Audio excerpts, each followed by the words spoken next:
professeur de cardiologie à l'université de Dakar. Oui. Qu'est-ce qui vous a inspiré l'ouvrage de recueil de poèmes La vie sur un fil?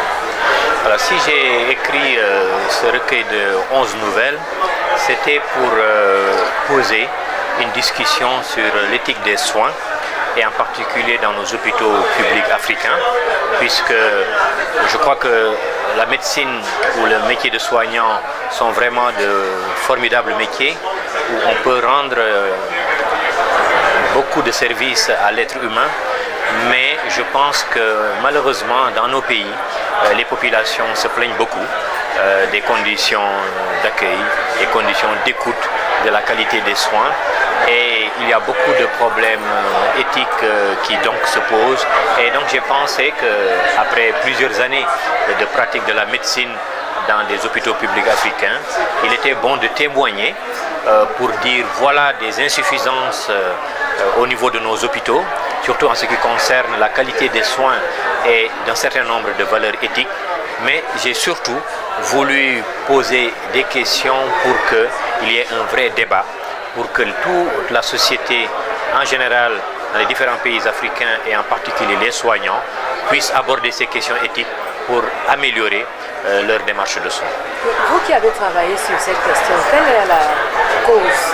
Quelqu'un parlait tantôt d'étiologie, parce qu'apparemment ça pourrait permettre de trouver des solutions pour résoudre les problèmes. Quelle est la cause qui a travaillé sur cette question? Oui, je pense que la cause, il faut d'abord la chercher dans les valeurs que nous promouvons dans nos sociétés, puisque nos sociétés véhiculent malheureusement beaucoup de contre-valeurs. Je crois que l'aménité, la gentillesse parfois sont prises à défaut, que hélas l'argent, le mercantilisme sont souvent mis en avant, et que l'hôpital qui devrait être un lieu où on prédique des soins, notamment aux plus faibles, à ceux qui souffrent, aux plus démunis, est de plus en plus vu comme une entreprise commerciale. Or, l'hôpital, et notamment l'hôpital public, devrait quand même être préservé par rapport à tous ces errements. Et je pense que c'est d'abord à ce niveau-là qu'il faut voir les errements de nos systèmes de santé. Ensuite, il y a l'éducation, puisque ne pas être gentil, ne pas écouter l'humain qui est en face de nous, je pense que c'est simplement une tare qui montre que nos familles, notre système d'éducation a été pris à défaut et que même les messages religieux qui sont pourtant des messages d'amour et de bonté n'ont peut-être pas su être écoutés. Donc je pense que oui, les tares, il faut les chercher dans les valeurs que nous sommes en train de promouvoir dans nos sociétés, ou plus exactement les contre-valeurs, mais aussi sur quelque part l'échec de notre système d'éducation et de la formation de nos soignants dans les écoles de santé ou dans nos facultés de médecine. Vous avez certainement entendu parler du scandale qui s'est connu à l'hôpital La Quintignon. Vous devez avoir votre avis sur le cas Koumaté. La dame qui s'est fait opérer pour cause de manque de prise en charge. Votre avis en tant que médecin? Oui, je viens juste d'arriver au Cameroun, je n'ai pas eu les échos, mais je voudrais d'ailleurs rappeler que l'ouvrage que j'ai écrit est pour moi un ouvrage qui parle des hôpitaux africains et non pas seulement d'un hôpital sénégalais, puisque j'ai la chance depuis 25-30 ans de voyager et je crois avoir eu cette opportunité de connaître pratiquement tous nos hôpitaux, et je pense que ce sont les mêmes problèmes que nous avons tous, et je crois que nous devons absolument nous rappeler que l'objectif de soins est l'objectif principal. L'accompagnement des plus démunis ne doit jamais être pris à défaut. Et je crois que nous devons réellement, et c'est toute la société entière qui doit le comprendre ainsi, donner les moyens à nos structures de soins et permettre aux plus démunis d'être traités et d'être soignés. Bien sûr, cela suppose aussi que nous ayons des systèmes de prévoyance sociale et que ceux qui sont les plus riches n'utilisent pas justement leur posture pour parfois être traités sans rien payer, mais que c'est plutôt eux qui doivent faire jouer la solidarité et ce qu'ils ont pu avoir justement grâce à la société, qu'ils puissent le redistribuer pour qu'il y ait plus d'équité. Et je suis convaincu que c'est vraiment ça le chemin et que nous ne devrions plus voir ce spectacle désolant où dans nos hôpitaux, des gens viennent et retournent en disant je n'ai pas été traité parce que je n'ai pas eu les moyens, ou pire, perdent leur vie à la porte d'une structure de soins parce que ce sont des personnes indigentes. Est-ce qu'il y a des conditions extrêmes dans lesquelles quelqu'un, un médecin, ne peut ne pas appliquer l'éthique et la déontologie que vous promouvez?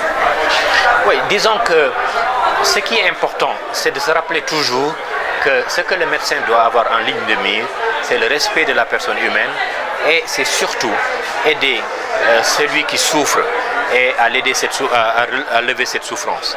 Et une fois que ceci est bien compris, même si par extraordinaire, puisque ça peut arriver, on dit que la loi, voilà ce que dit la loi, mais que la loi va à l'encontre du respect de la vie humaine, nous devons aller à l'encontre de la loi parce que c'est notre responsabilité de croyants, c'est notre responsabilité d'être humain et c'est notre responsabilité de soignants.